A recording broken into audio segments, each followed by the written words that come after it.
Oi, meus queridos, tudo bem? Então, agora nós vamos falar sobre solos, tá? Os solos são aqueles que surgem a partir do processo de intemperismo de uma rocha. Então, a gente não pode esquecer que o processo de pedogênese, solo, gênese, origem dos solos, tem a ver com a degradação, com o intemperismo de uma determinada rocha. Áreas que têm predominância de intemperismo químico tem solos mais profundos e desenvolvidos.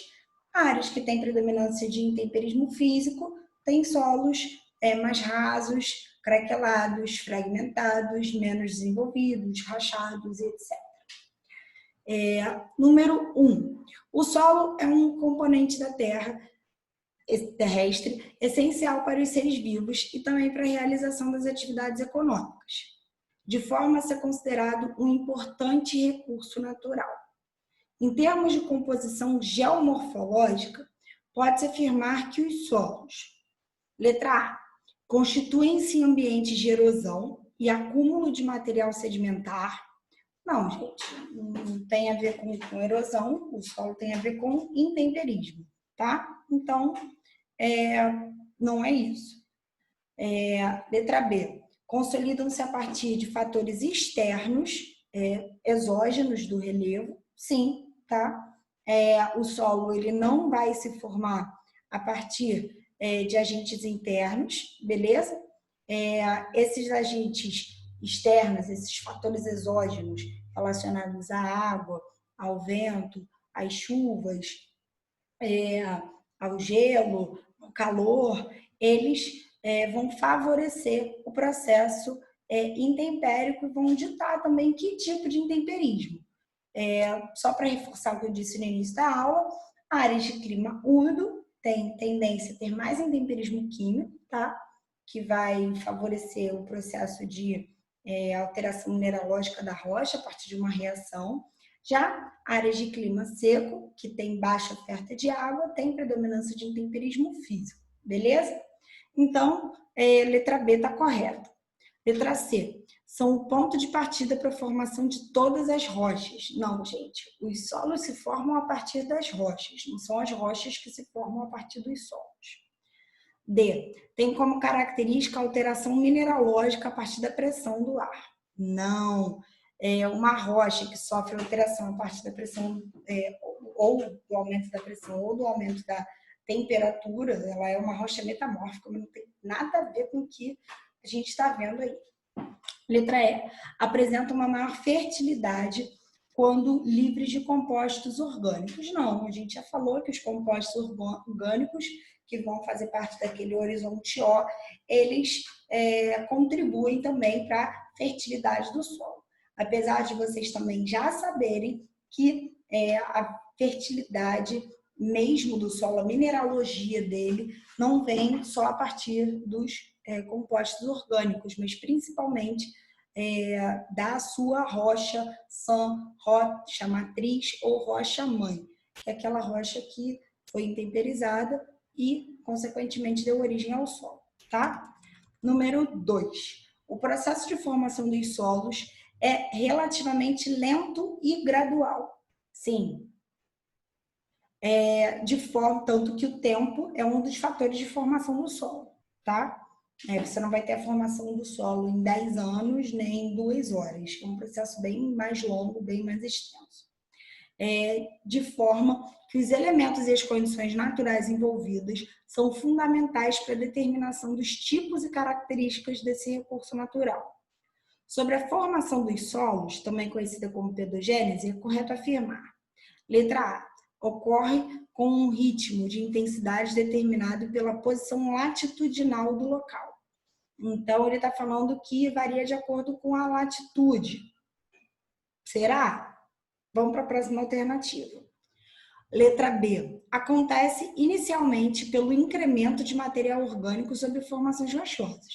Não, né, galera? Não, porque a gente sabe que as formações rochosas, elas não têm a pedogênese, a transformação das rochas, ela não tem nada a ver com o material orgânico que vai ser posto, né, que vai se sobrepor ao solo posteriormente, tá? C. Depende, entre outros fatores, da atuação dos agentes intempéricos, tais como água e os ventos. Claro, né? A alternativa correta é essa, obviamente. Então, só para voltar na letra A, por que a posição latitudinal ela não é o gabarito? Ele é completamente errado. A latitude, vocês sabem que ela vai influenciar muito na temperatura. De menores latitudes estão em regiões mais quentes, tá? Maiores latitudes, regiões mais frias. A gente percebe que o calor, ele favorece as taxas de decomposição, tá bem? Então, isso tem muito a ver com a questão da oferta de matéria orgânica, beleza? Podia ser uma pegadinha, alguém podia ter caído nisso. Letra D. Constitui uma camada do relevo desprovida de qualquer tipo de estratificação. Não, já falei que o solo não é homogêneo, ele é dividido em camadas ou horizontes. Letra E. Não apresenta variações morfológicas entre as diferentes localizações geográficas. Mentira, né, gente? Senão a gente acreditaria que os solos de todos os lugares seriam iguais. Teria a mesma composição, isso não é verdade. Varia de acordo com a taxa de decomposição, com o tipo de rocha, a quantidade de matéria orgânica, etc, etc. Número 3. O solo é a camada superior da superfície terrestre, onde se fixam as plantas que dependem de seu suporte físico, água e nutrientes. Não é à toa que tem que ter porosidade e permeabilidade para essa água e para o oxigênio circularem dentro do solo, né? Para sustentar a vida. Um perfil do solo é representado na figura abaixo. Sobre o perfil apresentado, é correto afirmar que eu tirei a figura de propósito, tá? Para ver se vocês estão vocês têm noção da estrutura de um solo. Eu vou só lembrar para vocês: horizonte O, matéria orgânica. Horizonte A é um horizonte escuro, com um pouco de matéria orgânica, mas um horizonte muito alterado. Horizonte E é aquele que vai fazer a transição entre o A e o B.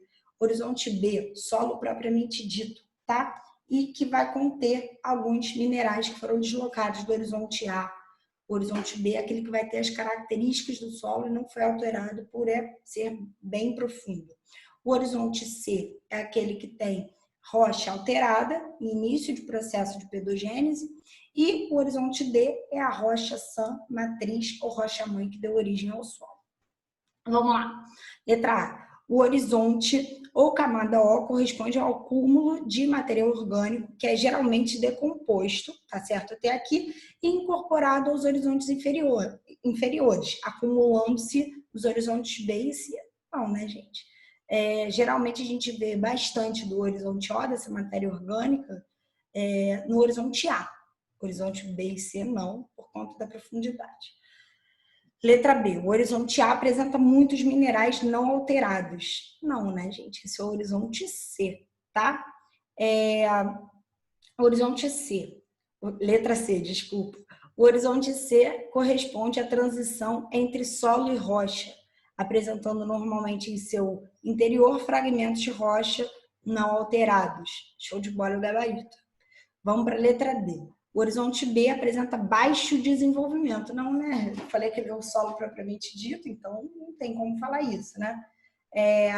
Sendo os primeiros horizontes a se formar, depois do C, ele é o horizonte... aí eu estou falando em relação à profundidade do solo, porque depois do horizonte C vem o B, mas vale ressaltar que nem todos os solos têm todos os horizontes, tá? Isso vai depender do grau de desenvolvimento e de profundidade. Com a menor fertilidade em relação aos outros horizontes. Não tem nada a ver, não necessariamente tá equivocada essa questão, essa alternativa, tá? Então, a resposta é letra C, que fala do horizonte C. Beleza, pessoal? Então, é isso. Semana que vem a gente volta com matéria, tá? Estudem para trimestral. Um beijo.